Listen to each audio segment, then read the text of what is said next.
संसद के शीतकालीन सत्र के दौरान खरगोन बरवानी सांसद गजेंद्र पटेल ने अनुसूचित जाति एससी और जनजाति एसटी के जाति प्रमाण पत्र से जुड़े एक महत्वपूर्ण मुद्दे को सदन में उठाते हुए केंद्र सरकार से स्पष्ट राष्ट्रीय नीति बनाने की मांग की है। सांसद ने कहा कि हाल ही में सुप्रीम कोर्ट ने एक मामले में टिप्पणी की है कि विशेष परिस्थितियों में बच्चे की मां की जाति के आधार पर भी एससी प्रमाण पत्र दिया जा सकता है। उन्होंने कहा कि न्यायपालिका का सम्मान सर्वोपरि है, लेकिन जातिगत नियमों का निर्धारण संसद और सरकार का विशेष अधिकार है। पटेल ने कहा कि अधिकतर राज्यों में जाति निर्धारण पितृवंशीय परंपरा पर आधारित है। ऐसे में बिना स्पष्ट दिशा निर्देश बदलाव किया गया तो जाति प्रमाण पत्र प्रक्रिया में भ्रम पैदा होगा, दुरुपयोग की आशंका बढ़ेगी और धर्मांतरण व लव जिहाद जैसे मामलों पर इसका असर पड़ सकता है।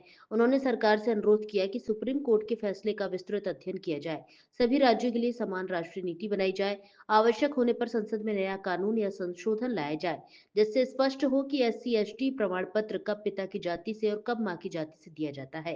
सांसद ने कहा कि यह विषय देश के वंचित, दलित और आदिवासी समाज के अधिकारों से जुड़ा है, इसलिए इसे लेकर संसद में स्पष्ट नीति बनना समय की मांग है। डाल सकता है। आज प्रमाण पत्र जारी करने का आधार मुख्यतः पितृवंशीय परंपरा रहा है। यदि इसे बिना स्पष्ट दिशा निर्देश में अगर बदला जाता है तो राज्यों में भ्रम, विवाद और बड़े पैमाने पर दुरुपयोग की आशंका उत्पन्न हो सकती है। वहीं पर लव जिहाद और धर्मांतरण पर भी इसका असर अनुसूचित जाति और जनजाति पर पड़ सकता है। माननीय सभापति महोदय, मेरा सरकार से आग्रह है कि सरकार इस फैसले का व्यापक अध्ययन करे।